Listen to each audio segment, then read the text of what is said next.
Hello, everybody. Today we want to talk a little bit about Psalm 83. Psalm 83 is one of the several psalms that have been described as imprecatory psalms.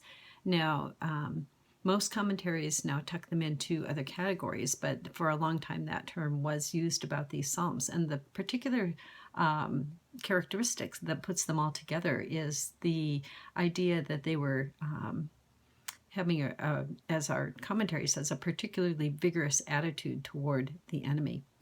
And I'd like to refer you to the section from the Bible Gateway Asbury Bible Commentary that I had sent to you as a link, where section D talks about imprecatory psalms and names off several of them, including 5, 10, 17, 35, 58, 59, 69, 70, 79, 83, the one we're talking about now, 109, 129, 137, which we'll talk about in another week or so, and 140. And the important part that we want to talk about today is the idea of what does it mean to imprecate. And this article gives us a very nice definition here. It means to pray evil against or to invoke a curse upon another. Now that is a really strong term. However, we see in our psalm today that there is a strong wish that something was going to happen to these people that wasn't particularly nice. And the author here goes on to say that the people in the first and second temple period would not necessarily have distinguished between these psalms and some of the other where there was petition to God about the death and destruction of the foe. So this is a particular characteristic that is stronger in these psalms. I would encourage you to read that full section D. It's only about one page, but it does set the stage for discussing imprecatory psalms. And I think he gives you a couple of good points. The one about where we begin as Christian readers, we accept the prayers as they are, by and large as the cries of God's people for vengeance for unspeakable atrocities against them as God's people, and the places that they held sacred to him, to themselves. The best reading will refrain from spiritualizing the enemy. And I think that's a really good point, or spiritualizing the petitions or the blessings, because those actions then diminish the depth of agony, and we can't really afford to let go of the depth of agony that is being expressed here by the psalmist. Additionally, and I think this is a really good phrase here, the disciple of Jesus must also realize that any disquiet he or she feels in reading these prayers is due to the redeeming influence of the Lord and his apostles, not to any particular moral sensitivity naturally possessed by the enlightened reader. In other words, the reason we read these and we are disturbed is because we do belong to the Lord and we are his followers. That it's not a case of enlightenment, more likely a case of spiritual renewal within us, that we do respond so strongly to these. And I just encourage you to keep reading in there to absorb a little bit of the wisdom in that particular commentary section, which is both short and really quite to the point of where we want to go. So now if you want to go ahead and pull out the handout that I've given you, the PDF of Psalm 83, again, we'll notice that there's some characteristics here that we talked about last time. Number one, the Hebrew psalm is numbered with the superscription, a song of Asaph. And that is actually verse 1 in the Hebrew. So every other verse is going to be offset a little bit. So again, remember, if you're reading in a commentary and your verse doesn't seem like it's where it should be, it's because of this numbering system, which is a little bit different. Okay, so the things we want to talk about again are the idea of parallelism. Do we see parallelism? Are there some interesting sorts of literary features, which in this poem there are? And finally, talking a little bit about some of the theological questions that arise when we read this psalm. So going from verse 2 in the Hebrew, verse 1 in the English, O God, do not keep silence, do not hold your peace or be still, O God. You'll notice that I've outlined those two instances of O God in green. Okay, this is in acknowledgement to the fact that God is a character here. Characters were outlined in green, but also it points out this literary feature of chiasm.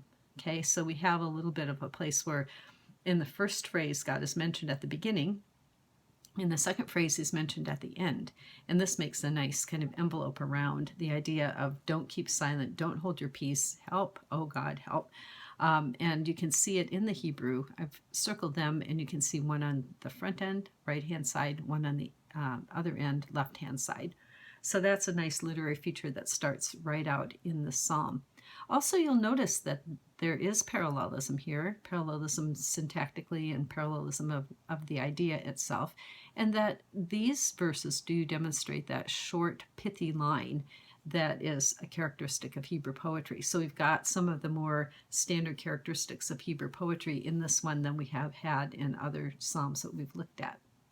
Psalm 2 in the English, 3 in the Hebrew. Now your enemies are in tumult. Those who hate you have raised their heads. And in this case, you'll see that I have included circling the idea of your enemies and those who hate you. And you can see those two things are basically in the same word order. They don't jump word order, but there is a nice parallelism there. 3 in the English, 4 in the Hebrew. They lay crafty plans against your people. They consult together against those that you protect. And in here, we do have a chiasm, and the chiasm is more obvious by the verbal forms, which are circled in kind of a purple colored, and they're crossed over. And then you can also see that kaf kamates in the other two sides of that. But again, a small kind of chiasm there. So this artist, this poet, is using some standard sorts of ways of dealing with the words that it doesn't get redundant, even though the lines are short. We don't see this one in the English, but we do see it in the Hebrew. So with the short lines, they are still interesting because the word order shifts. Okay, and then at 4, we have our first space builder, Omru. They say.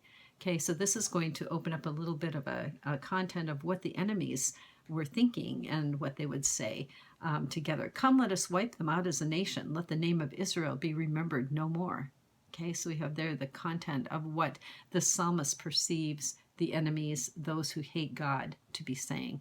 And we'll notice here that the psalmist is very concerned that there are enemies lining up against the country of Israel here, but he's tagging those enemies as God's enemies. So he is definitely putting himself as a part of Israel on God's side, so to speak. Then we discover that they also conspire with one accord, and against God they make a covenant. And again, it's two short lines and a little bit of a kind of a chiasm with those two short lines.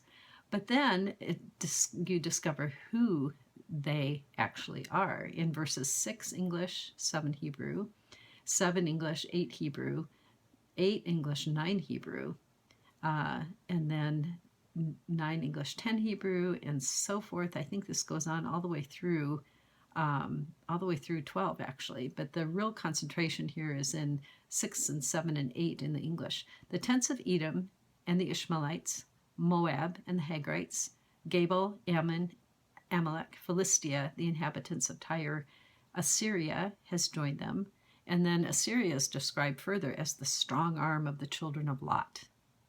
Okay, so all of those are piled on as being who the enemies actually are.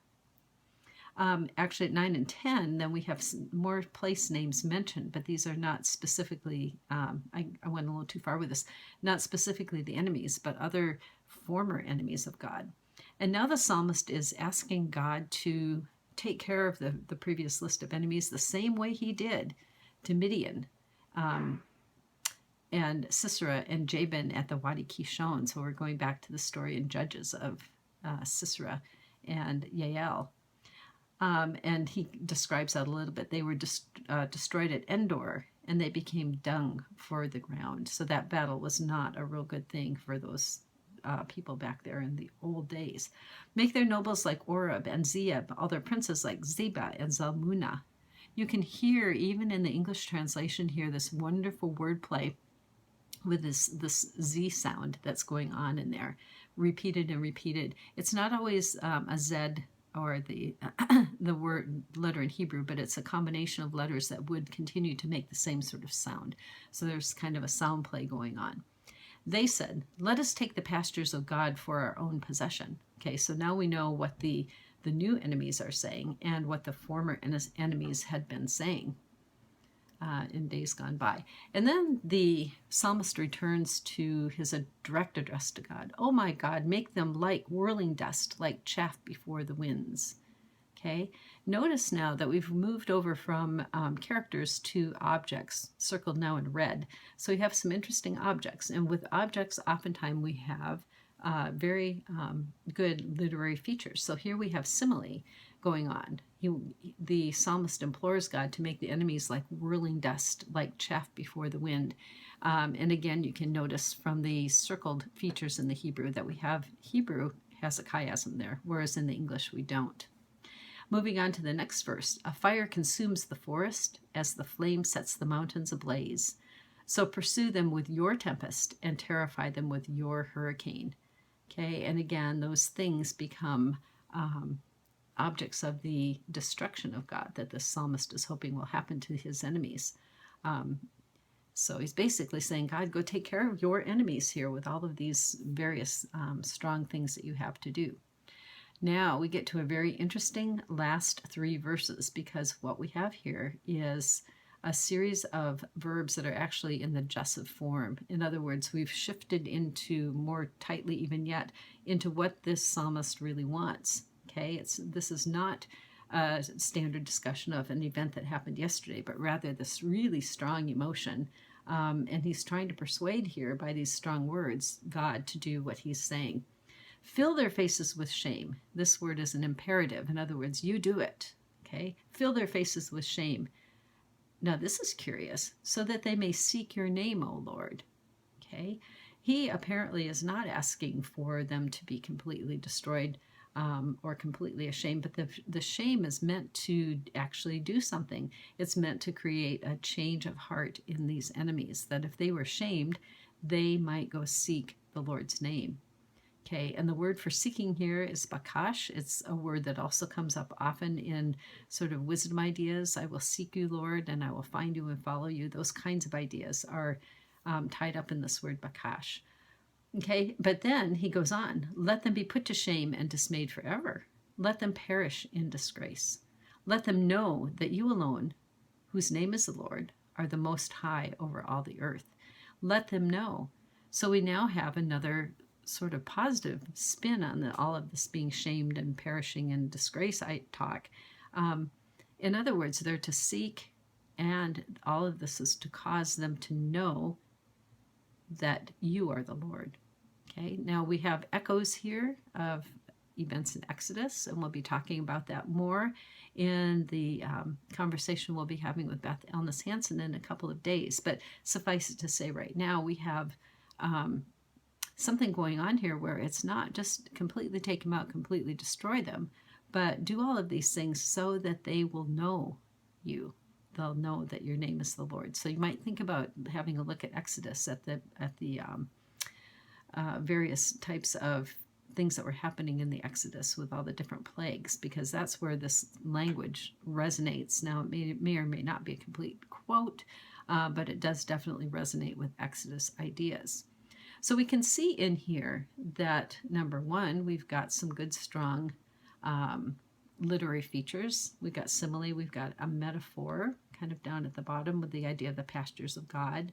And we've got the parallel thoughts that appear one right after the other, sometimes in chiasms and sometimes not.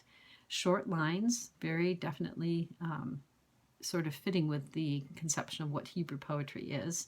The short lines, the terseness of this almost fit with the mood of the poem, which is help, something is going on, we're being attacked, there's a whole bunch of people in there consulting together, which again resonates a little bit with Psalm 2. Why did the nations rage? Here, however, we have a good list of various nations. Now, we could go and have a look at different events with all of these, or we could stay with the psalm itself and go, what's going on here theologically? And I think there are 2 things going on theologically that are pretty important. The first one is that the psalmist knows to go to God. He is feeling surrounded and beleaguered by the enemies, but he goes to God. And he also ends up at the end coming up with the idea that it's God himself who is the most high over all the earth, not only just over the Israelites, but over all of these nations. And that if he can call on God, God's going to address the nations in such a way that they are going to be hearing and they're going to be knowing who God is. So there's some good theological things to think about if we can sort of hold off on being too aghast at the strong language here. One last thing about the strong language and the idea of text world theory is that we've got here a gessive, in other words, something that's talking about will, wish, desire. And it's a specific modality that's tied now to the thought of the psalmist himself. So it's not really possible here to draw complete conclusions about the character of God, but we can draw conclusions about the character of God as the psalmist has understood God. And I think that's a very strong yes to the idea that God is trustworthy. God is the one who is reigning over all the earth. And so there's an affirmation here by the psalmist that, yeah, this is where we go when we're in trouble. Okay, so we'll talk more about these things and address things a little bit more after I have a chance to talk with my friend Beth, and we'll post up another video midweek here with some discussion about what does it mean, what is this role of blessing and of cursing, and how does this work in the ancient Near East. We'll talk a little bit about how it works in the Old Testament, in the New Testament, and for people today, because really in the end of the day, we want to have some idea of how is this really going to affect our way of thinking. So I encourage you to have a look. I hope you're enjoying doing your creative expressions this week, and I will talk to you again very soon. Bye now.